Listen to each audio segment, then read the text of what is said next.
Well, hello. And here we are, talking about clowns. It's a clowny day. Who said we were too serious? Nobody said that. No, actually, nobody has said Nobody said that. We sometimes feel like we're too serious, but I don't think that's true with our horror content. So I'd like to be more serious.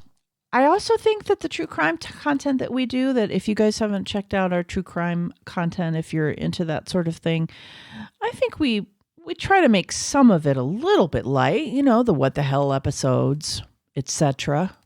Yeah. I think it's kind of good. Kathy and I have been talking about going to Monsterpalooza and Midsummer Night's Scream this year. Well, and speaking of clowns, right, we're meeting Terrifier Art the Clown this year in costume. Damien, we're coming for you. For those of you who don't know, at Monsterpalooza, you can pay some money and get your picture taken with 45,000 different people. Sorry, not Damien, David, excuse me, called him the wrong name. Okay, fine. You're forgiven. We paid our money. We're going to get our little photo with Art the Clown. Should be exciting. So that'll be at Monsterpalooza. So if any of you are going to be there, be sure and hit us up. I'm sure when it's closer to that moment, we will put up a post on our Instagram saying that we're going to be there and get in touch. And maybe we could meet some of you guys there. That would be awesome. Also for Midsummer Night's Scream, I know that's a much bigger convention. So if you're going to make your way to California for that event in the summer, please let us know. Again, we'll do another post on our Instagram. There'll be pictures of us probably there or just that we're going and that we'd like to meet you guys. So please come out. Enjoy it. We shall. Let's talk about clowns. But first, I think that we should do a little thing we like to call Clowny Facts with a Girl. I got facts about clowns. I figured you did, given that the song was played. Would you like to play a game, Shannon? Not really. Okay. But I will, just for you. Number 1. Oh, God, she's yelling. What classic rock star was considered for the role of Pennywise the Clown? All right. Number 2. Coulrophobia is a fear of clowns. Coulro is the Greek word for blank. I like your fax voice. In the forest. Number 3. There are 12 clowns. Go ahead. Clown House. Yeah. Came out in 1989, starring a very young Sam Rockwell. Mm-hmm. What were the names of the 3 villainous clowns? I'm going to give you 3 choices. Was it 1, Dippo, Pippo, and Zippo? Was it Cheezo, Bippo, and Dippo? Or was it Zippo, Beepo, and Dito? I'm so sorry. That makes me laugh. Cheezo. It's sounds totally like nonsense. Bippo, Dippo, and Whippo. Zippo, Beepo, and Dito. Is there a difference? Because only one is correct. Okay. Number 4. Who was considered the first modern clown? He was an 18th century popular British entertainer. Kathy Barrett. Mm-hmm. Yeah. Number 5. Speaking of, Art the Clown made his debut appearance in what short film? All right. So the end of the show, she'll tell us the answers. It was Bippo, Dippo, and Whippo, and Cheesebo, and all right, so let's talk about some clowny movies that we watched. Now, we specifically sought out the clowny movies you may not have seen. There's a few that you probably have, but oh God. Okay. I'm going to start with this one because it's such a fucking downer. I can't even tell you. This movie is called Circus of the Dead, and it's from 2014. And the fact that it has almost a 3-star average rating on Letterboxd is befuddling to me. Oh, God. However, I think it's because of the acting. So the acting is really good in this, strangely. Bill Oberst Jr. I don't know how to. You want to try that? Oberst. No, No, it's Oberst. You pronounce it. Anyway. Oberst. Exactly. Bippo, Dippo, and Shizo are really good in this movie. They're really good. The acting is really good. But what this is, listen, if this is your thing, you're going to really love this movie. It is sadistic. It is all about the gore. This guy, this lead clown's name is Papa Corn. And, and I was... That sounds like that'd be my dad, because I'm Corn. After watching this... Papa Corn. I know. Throughout this movie, all I kept thinking is that Papa Corn and Art the Clown really need to have a clown off. Really? He's that good? He's just a really good actor, and this guy is so sadistic. So whereas you don't really get to know Art the Clown as a person necessarily, like in the first movie, like right. If you've only ever watched the first movie, he's basically like this silent clown that kills people. Now, this guy is more of a total psychopath. He's disgusting. He's gross. This is a slasher. He's psychotic. He's sexually perverse in every possible way. There's home invasion. There's, torture porn. There's all the stuff. And honestly, this is like disturbed men dressed as clowns on a senseless murder spree. That was my sum up of the movie, because it doesn't go anywhere. The story doesn't go anywhere. Jesus. It's like Texas Chainsaw Massacre, right? Where it doesn't go anywhere. It's just bad. These are bad people being bad. It's basically just these clowns killing. Yes. Okay. It's just a murder spree, and they're dressed as clowns, and it goes over the edge of like sexual perversion and disgusting shit. So awesome. Yeah. Like I said, if that's your jam, which, plenty of horror fans love that kind of thing, I think this is a solid recommend for that. Because I know a lot of people who like that. I do like, Joe Bob fans and different people. That's true. Some torture porn is a thing that people like. I think, but see, the thing is when you watch it with Joe Bob and Darcy, they'll make movies like this fun to watch because of their commentary. Mm-hmm. So I've watched movies like this if they're on that show. Yep. That'd be a good one for them. It might be on there. I have no idea. They have a lot of episodes. All right. You. Okay. I have to start with this one. It's a cult classic, and I just would like to say that they have made 6 of them. I don't know why. Because there are cult movies that are decent, like meaning they're so bad they're good, and then there's just cult films that are really just bad, trash. And we don't need 6 of them. Yeah. And this would be a movie called Killjoy that came out in 2000, although it looks like it was filmed in like 1989 from the quality of it. And literally, here's the description: 3 youngsters encounter an evil clown. Like, could we give maybe a little bit more? I mean, is there more of a story? Well, I'm okay.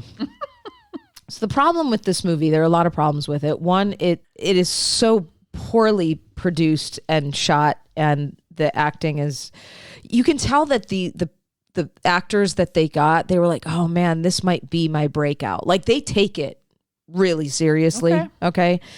So when this movie came out, it was before, I would say, black horror really hit its like sweet spot, where what we found now. So, essentially an effort in the blaxploitation genre, and it was carried over to a lesser extent in like Deliverance from Evil. And so it was a large African-American cast, that over like the series, I think that started to diminish and then the cast became more white. It's so bad. It's like a combination of Boys in the Hood with a killer clown in an ice cream truck, and he is trying to steal the girl of one of the dudes, and so anytime he captures them, he pulls them in the ice cream truck, and then when they wake up, they're inside this ice cream truck that really is just like Killjoy's dimension. And then he's running around and giggling like a clown. He's actually, I'll tell you this though, the guy that plays Killjoy in the first one, he was pretty terrifying, like the makeup and stuff, but it's just so bad. I mean, it's Full Moon. It's Full Moon. It's Full Moon Features, which is the same as Puppet Master for those of you who might not know that. But it's that kind of cheese. They always have a booth at the place, the conventions that we go to, and that's right, they do, selling all the Puppet Master movies and the Killjoy movies and the different all the different things. So yeah, this was not a favorite of yours. It sounds like if you like Full Moon Features and you like their sensibility, that it would be a solid. Well, and it has nothing to even do with like, we use like ethnic subgenres in a lot of different films, but it's just like it felt like it too tropey and it just was. I don't know if I was supposed to take it serious or laugh at it, or I don't know. Yeah, hard to know. Maybe some of the other ones are better, because that's the case with Puppet Master. In the 45 Puppet Masters. True. There's actually a couple that are pretty good, pretty solid. So the next movie I want to talk about is called The Clown at Midnight. Clown at Midnight. Okay. It's important to know that Margot Kidder and Christopher Plummer. I think I would say Reeves again. I was like, wow, they did this up after Superman. No. Christopher Plummer. Yeah. Are in this movie. And that is why I needed to see it, because it was also came out in 1998. So we got the 90s sensibility of horror and those two and a bunch of kids, a bunch of young folks. And it's the cozy clown movie of the 90s. It is not scary at all, but it's the 90s. It's literally a movie that's cozy, cozy horror movie, because it's got that 90s, hanging out Canadian clone of Scream, basically. Oh, but with a clown. With a clown. Christopher Plummer is delightful because he's so weird. He is weird. He's just a weirdo. But he's fun to watch. And he's fun to watch. Whenever he's on the screen, it's like, okay, Christopher Plummer, do your thing. Go you. Go you. Go you. The basic premise is, upon the reopening of an opera house where her mother was murdered, a teen and her friends, because all the horror movies in the 90s were teens, a teen and her friends become the targets of a deranged killer dressed in a clown costume. So instead of a Scream costume, this is a clown costume. There's something really delightful. This is not a good movie. I'm not saying that. I think you are. It's the 90s. I've told you what it's got going on. If you want to watch a cozy clown movie, it's not a bad watch. It's just you have to be in the mood for that specific thing. It's set in an opera house. So I just want you to think about what kind of music might be in this movie as part of the transitions, part of the background vibe, part of the clown psychopath getting ready, putting on his clownness. On his clown. It's got that.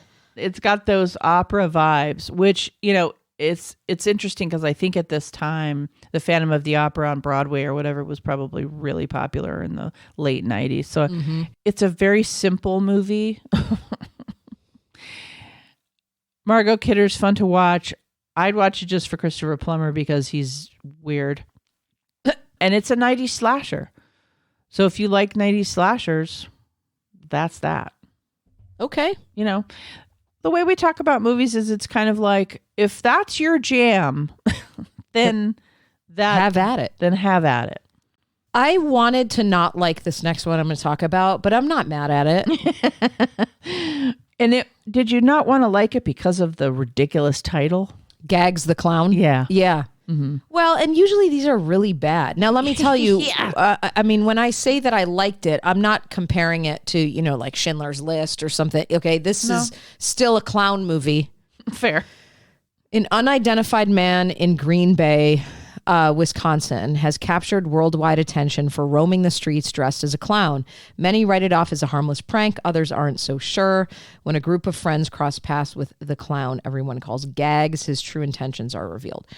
Okay, it it starts like a mockumentary, documentary, slash like found footage, which I usually don't like.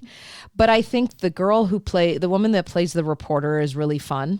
And I think there are a lot of really fun moments because it doesn't take itself too seriously. And there's some really freaky kind of clown moments that you want without it trying so hard to scare you because it kind of knows what it is.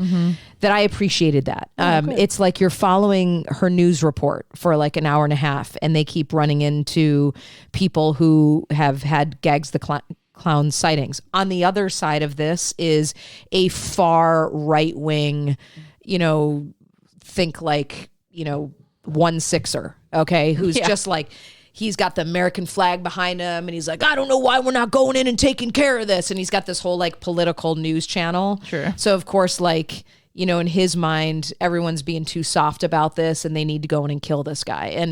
And so this guy and then this reporter are working to find this Gags the clown. But I thought it was actually kind of fun for it being an independent film. All the characters were very one-dimensional intentionally, and it worked. And even the ones that you didn't like were likable enough because they were done so well. So it's like, as an indie clown movie, I'm like, this was kind of fun.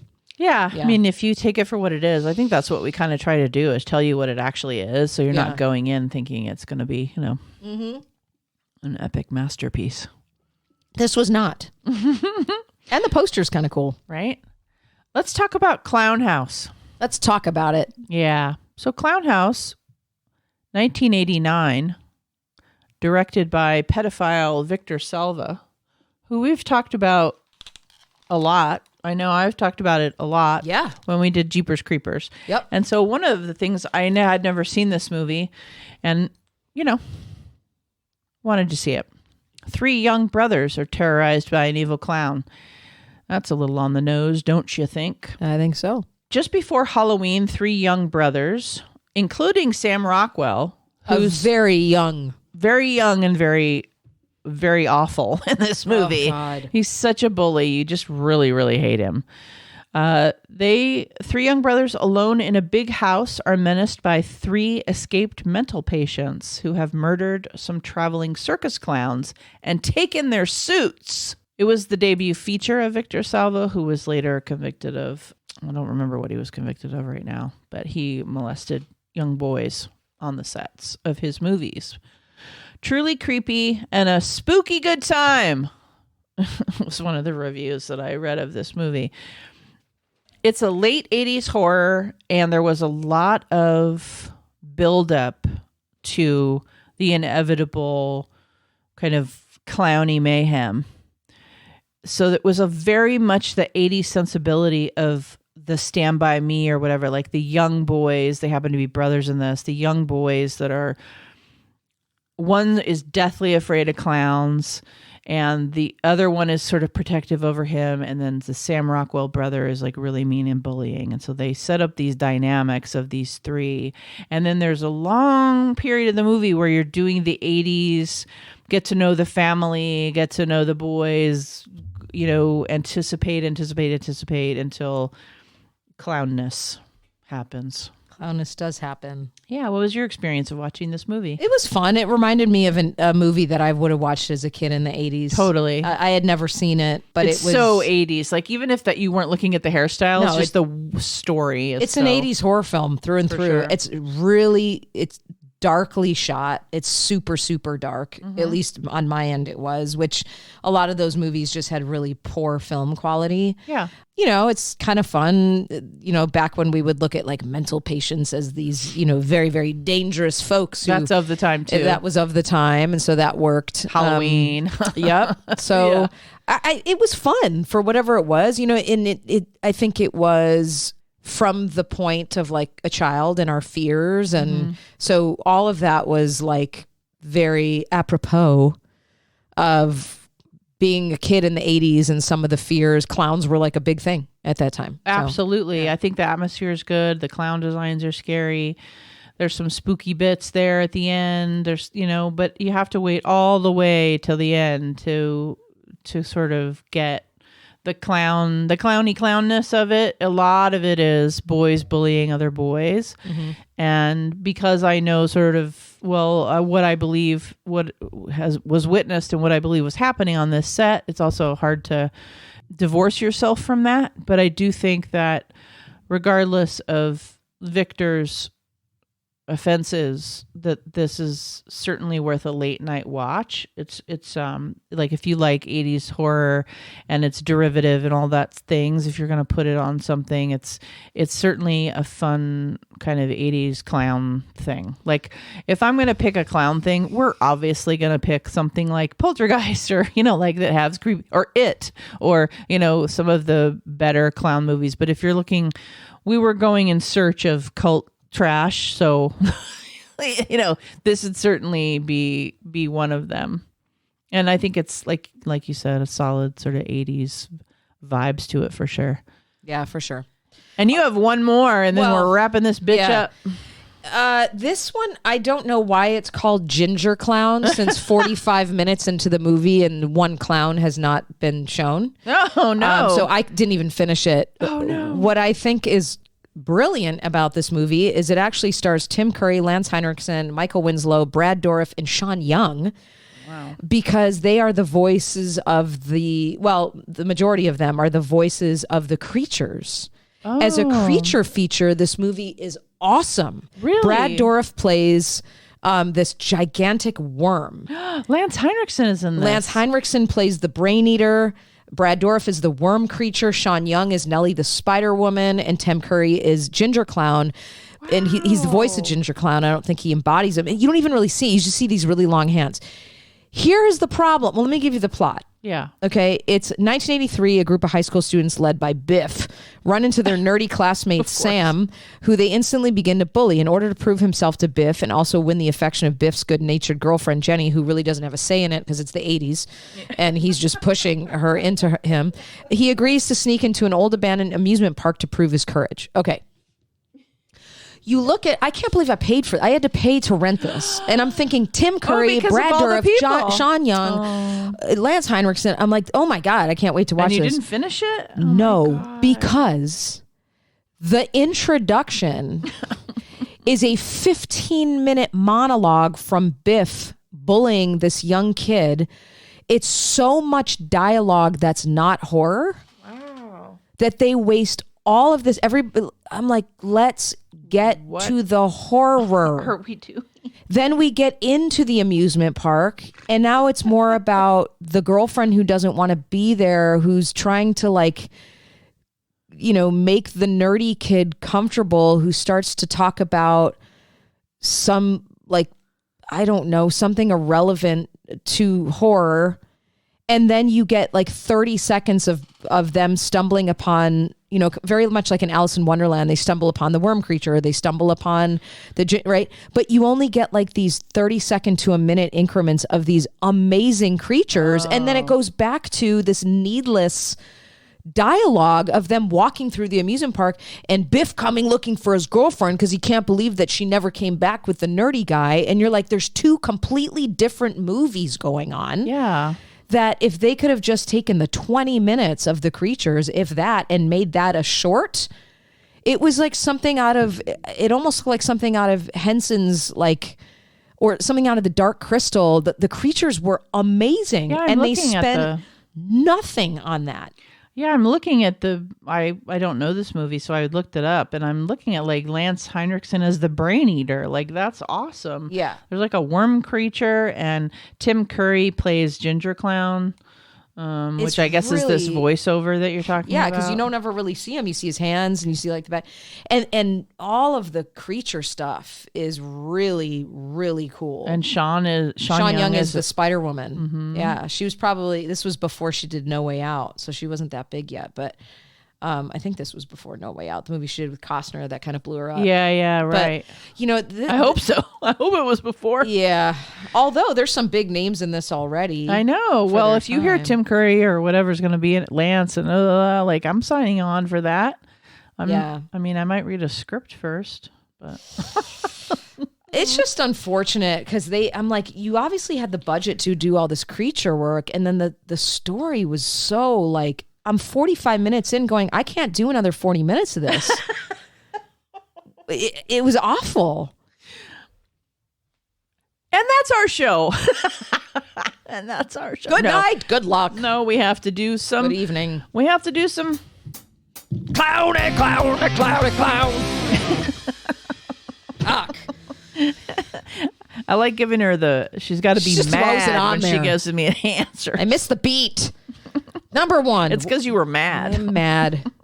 What classic rock star was considered for the role of Pennywise? Well, I only have a guess. Guess. Gene Simmons. Good guess, but it was Alice Cooper. Okay. Similar. Number two. They were good at makeup. Exactly. They both were clown face. Colorophobia is a fear of clowns. Coloro is the Greek word for? Hidden. Stilt walkers. Okay. Because we need a Greek word for that. Yeah, they did.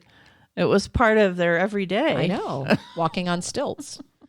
Number three, Clown House came out in 1989 starring a young Sam Rockwell. What were the names of the three villainous clowns? Shannon, were they Dippo, Pippo, and Zippo? Were they Chizo, Bippo, and Dippo? Or were they Zippo, Beepo, and Dito? Imagine you going like Beepo and Dito. That's a good one. I'll make that one up for the third one. It's the second one. Yes. Chizo, Bippo, and Dippo. You got it. Fuck. It's only because I just watched it. Not because I actually, would have ever known the answer. Process of elimination. Yeah. I always tell my students, they go, rule out, don't rule in. Yeah. Just ruling out. Number four, who is considered the first modern clown? He was an 18th century popular British entertainer. I've talked about him on this show before when we've talked about clown stuff in other seasons. I don't know. I don't remember. His name's Joseph Grimaldi. Okay. Yeah. Number five, Art the Clown made his debut appearance in what short film? All Hallows Eve. Actually, a movie called The Ninth Circle from 2008. So that was the short film they did before they made All Hallows Eve. Gotcha. Yep. Cool. Right on. Thank you so much for that. Oh, hold on. So good. David Howard Thornton has extensive experience in miming. It's another little fact. Probably why he's so good at Art the Clown. Oh. And we're going to meet him. Well, we're not going to really meet him. We're just going to stand there and take our picture with him. In that fucking costume. In the costume. And you're going to be scared. I will be. Kathy's going to be scared. I'm going to try not to kick him. I'm going to watch the second and the third one before we go. Because I don't think I've got through all the way through the second one. And the third one the third one won't be out yet. The second one's good. Yeah, that's what I heard. I mean, I got about halfway through. I'll start it over. I'll finish it up. I promise, David. I promise. All right. Thank you so much, everyone, for listening to the Clownanigans. Clownanigans. Hey, thank you so much for listening. This has been an episode of Terror Talk. My name is Shannon. And I'm Kathy. Sleep safe, everyone.